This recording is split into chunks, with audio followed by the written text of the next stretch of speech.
Welcome to Biztecha's C-Suite Conversation Show. Now, our guest for today is Yeong Sheng Lee. He's the VP of Commercial at Tyson Foods Asia Pacific. Tyson Foods is one of the world's largest food companies and is a recognized leader in protein. Founded in 1935 and listed on the New York Stock Exchange, it's a global company with 53 billion in revenues for the financial year 2022 and a presence in 16 countries. Now, with that, Sheng, welcome to the show. Thank you, Brian. It's a pleasure to be here with you today. Now, Sheng, for a start, give us an overview of your history and your footprint in the Asia Pacific region. First of all, thanks for having me on the show. And Brian, like what you've actually mentioned, Tyson Foods has a long legacy, especially in the United States, founded in 1935 out of Springdale in Arkansas. The company has had very strong roots in the US. So in the US itself, 1 out of every 5 protein, or pretty much 20% of protein, is served by Tyson Foods. But over the past couple of years, as part of the company's expansion plans, the company has actually started looking at establishing a stronger presence on the international front. So over the past couple of years, the company have actually entered into some strategic joint ventures, as well as made some acquisitions in this part of the world that has given birth to Tyson Food International in that case. So the business which I'm with, Tyson Foods Asia Pacific, is a culmination of some of these M&A activities, starting 2018, where the company has made some acquisitions. And today, out of Asia Pacific, we have operations in 8 different countries. That includes Malaysia, Thailand, Australia, Saudi, India, China, as well as Korea. So we're actually pretty well set up from a footprint standpoint across the region. Now, I want to zoom in on one of your acquisitions then. February 2021, you announced a partnership with Malayan flour mills with a 49% acquisition. Walk us through the strategy around that acquisition and what have been the results 2 years on? So to actually start off with, we currently, prior to the acquisition or the joint venture with Malayan flour mill under the Dindings business, we already have a pretty strong presence in Malaysia. Tyson Malaysia, or otherwise prior to this known as McFood, is one of the largest food exporter outside of Malaysia. And Malaysia is a very unique market because apart from serving the local domestic market, Malaysia is one that is recognized as a global halal hub, where a lot of the products coming out from Malaysia goes into the Middle East and other countries with huge Muslim population. So naturally, it was a strategic fit as we actually looked at Dindings as a strategic partner, because while our facility in Malaysia is pretty much focused on the further processed part, Dindings was a natural vertical integration because they would actually operate farms, primary processing as well. So we would actually be able to secure supply in that sense. And as both companies started talking, we saw that there were a lot of synergies and opportunities for us to come together to offer greater value to consumers and to actually exchange best practices in terms of how to actually better serve the global halal market. Now, 2 years into the joint venture, we've started a lot of initiatives, worked on a lot of things together, and we're actually beginning to actually see the fruit of labor coming out of it as we're actually able to actually start looking at innovation, what we can actually do together to offer better proposition to our customers globally in this case. Now, you also mentioned that you're pretty strong in other Asia Pacific markets. I think my research tells me things like Singapore, Thailand, and Australia. Could you give us a snapshot of some of the opportunities that you see and sort of the business that you're doing in those markets? So that's a very interesting question, Brian. So maybe I could actually start off by talking a bit about our facilities in this part of the world. Obviously, we started with Malaysia, where we would actually have our own further processing facility and this joint venture with Dindings Tyson, as we know it today. But in Thailand, we have 2 entities. One, again, which is vertical integration that has feed mill to farm to primary processing and further processing, which is Tyson Poultry, and another one, Tyson Thailand, which is fully further processed. Over and above that, in Australia, we actually do have a beef processing facility that is a unique facility.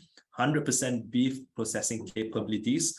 And something which not many might know about, just a couple of months back, we entered into a strategic partnership in the Middle East with Tanya Food Company. So today we do actually have a presence in the UAE, whereby we have operations in Dubai. Over and above that, we do have a presence in Saudi as well. So from these 5 locations that we operate out of the Middle East and Asia Pacific, we currently export our products into more than 30 countries globally. Key markets would actually include Europe, Japan, and obviously within Asia Pacific and Middle East itself. Singapore being one of the markets that we've actually been working very closely together with the likes of SATS, Country Foods in the country to supply the protein needs of Singapore. Now, one of the key things is also the fact that my research tells me you're actually developing 6 new chicken processing plants in Asia. Where are you locating that? And is chicken a strategic initiative on your part because it's of the proteins that you're involved in, that's the lowest cost protein? I think if I were to actually look at it, protein consumption would actually grow naturally, especially in this part of the world, whereby as population grow, we do expect that protein consumption would actually grow faster. In many parts, especially in the less developed or underdeveloped markets, when people actually start making more money, when household income grows, the first thing you do is to actually put better food on the table. And naturally, that is where the increase of protein actually comes about. And where we are in this part of the world is extremely exciting because this is where we actually foresee exponential growth, both from a population standpoint, income standpoint, and naturally, as a result of that, consumption is expected to grow. So the facilities that we're actually looking at, I've mentioned some of that. We've just commissioned a new facility in Thailand, probably about 12, 18 months back, in the process of commissioning a new facility in Malaysia. But over and above that, we have new facilities that we're actually looking at in China. A new facility was just opened in Korea a couple of months back. So they are actually strategically located and placed across different markets that would allow us to not only serve the domestic market, but the entire region overall. Now, you're in the protein business. Alternative proteins is the new growth segment in your business. 2021, you debuted your plant-based products under the First Pride brand. Walk us through this initiative and how you're basically going to market to capture market share. I think the plant-based segment is actually quite an interesting one. And over the past 2 years, I've actually seen how it has evolved significantly. Like what you've actually mentioned, Brian, exponential growth. There's a lot of opportunities in this segment. But as we actually looked at it as a protein company, we believe that we should be able to offer better quality products into the market. For me personally, there's really 3 big things for the plant-based market to grow. First of all is category awareness. Between us, if we were to talk about plant-based 2 years back, very few people would really understand what it is. Maybe it is for someone else, not so much for me. But I think in the world that we're actually in today, adoption or understanding has actually picked up significantly. Pretty much everyone would have heard of it, and a large population would have at least tried a plant-based product. So the category penetration awareness is definitely picking up. Now, the other part goes into the fun part, which is food, right? A lot of people who has actually tried plant-based product, many have actually ended up being a bit disappointed because if they were to actually compare versus conventional protein or what they're actually used to, the taste is actually a bit different. So taste is going to be one which is extremely important. Now, the other part over and above taste is really value, because some products that taste good, but when I actually go to the cashier to actually pay for it, it's going to be 2 times, 3 times more than what I'm actually usually paying for my normal protein. And I think, Sheng, that's a big issue in many markets, the sticker shock associated with alternative protein. Yep. So that by itself becomes a barrier, right? So think about it. To start off with, I was not very aware of the category. I tried some products. It tasted so-so. And then when I actually pay for it, it's going to be 2 to 3 times the price, right? So this was some of the barriers that had to actually be busted. So on and prior to launching any products, our market insights, consumer insights team worked very closely with our innovation and R&D team to really look at developing products that are relevant to consumers. quite pleased and quite proud to actually say that we've actually been 1.5, 2 years into the journey right now. And the First Pride brand has actually been doing fairly well and growing from strength to strength. Because to start off with, while a lot of other plant-based brands are talking about sustainability, health, our key focus for First Pride was on taste. It needed to taste good because at the end of the day, it's food. We want to actually enjoy what we're actually eating. So taste was the biggest priority for us. But not to actually forget as well, affordability and value was the other part of it. As it is still a bit premium versus your conventional meat, but it is not to the extent of 2 times, 3 times, and as a result of which it has become a lot more affordable.